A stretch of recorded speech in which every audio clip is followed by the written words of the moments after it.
আপনারা সবাই জানেন যে সাংবাদিক সম্পাদক মাহমুদুর রহমান সাহেব উনি একটি মামলায় জামিন চাইতে গিয়েছিলেন, তারপরে উনি কারাগারে আছেন। এই ঘটনা সবাইকে, আপনাদের অনেককে দুঃখ দিয়েছে, কাউকে ক্ষুব্ধ করেছে। আপনাদের কাছে মনে হয়েছে যে এরকম একটা ছাত্র জনতার বিপ্লবের পর আসা সরকার, এই সরকারের সময় কেন ফ্যাসিবাদ বিরোধী লড়াইয়ের অন্যতম অগ্রনায়ক মাহমুদুর রহমান ভাই কেন এখানে কারাগারে আছেন। তা আমি আপনাদেরকে একটু ব্যাখ্যা করি বিষয়টা। প্রথমেই বলে রাখি, আমি ওনাকে খুবই শ্রদ্ধা করি।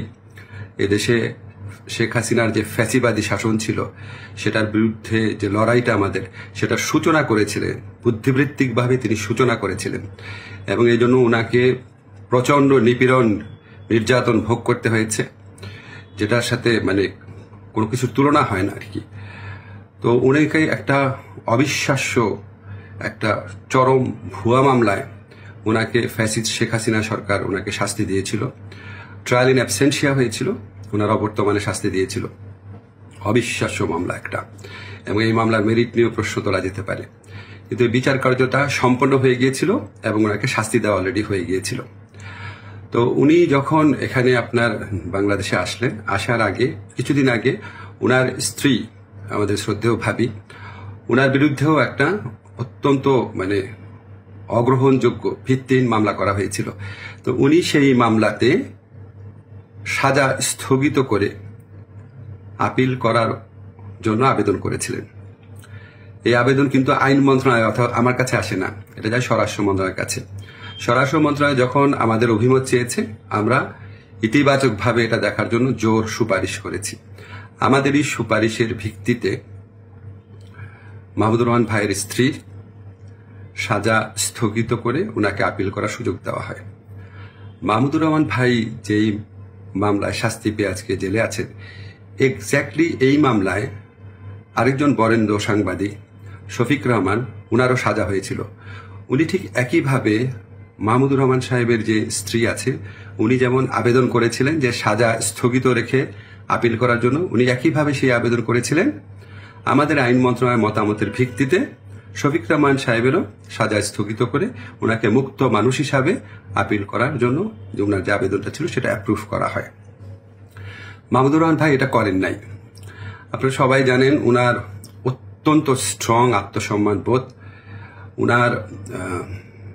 উনি খুব দৃঢ়চেতা মানুষ, খুবই দৃঢ়চেতা মানুষ, প্রচণ্ড দেশপ্রেমিক মানুষ।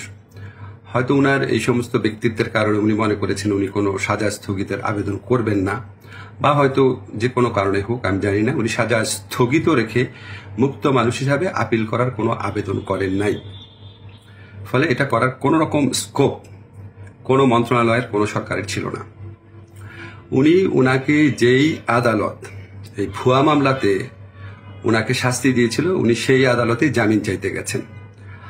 আমাদের ফৌজদারি কার্যবিধিতে আছে, যদি কোনো আদালত কাউকে 1 বছরের বেশি শাস্তি দেয়, ফৌজদারি মামলা যদি 1 বছরের বেশি শাস্তি দেয়, তাহলে সেই আদালত দোষী সাব্যস্ত ব্যক্তিকে জামিন দিতে পারবে না, জাস্ট পারবে না, কোনো স্কোপ নাই।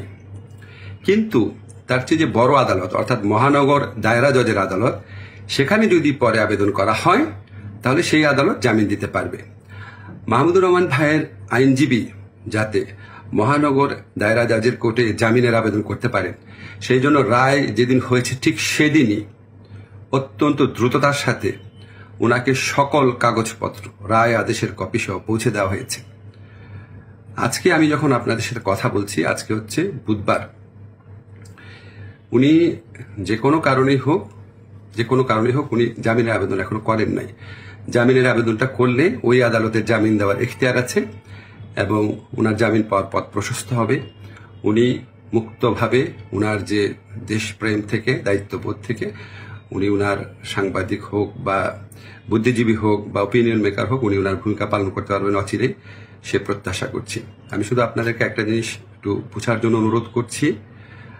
আমি আইন মন্ত্রণালয়ের দায়িত্ব পাওয়ার পর মাহমুদুর রহমান ভাইয়ের স্ত্রী ও সাংবাদিক শফিক রহমান, ওনারা যখনই আবেদন করেছেন সাজা স্থগিত করার, সেই আবেদনে আমাদের মতামতের ভিত্তিতে ওনাদের সাজা স্থগিত করা হয়েছে।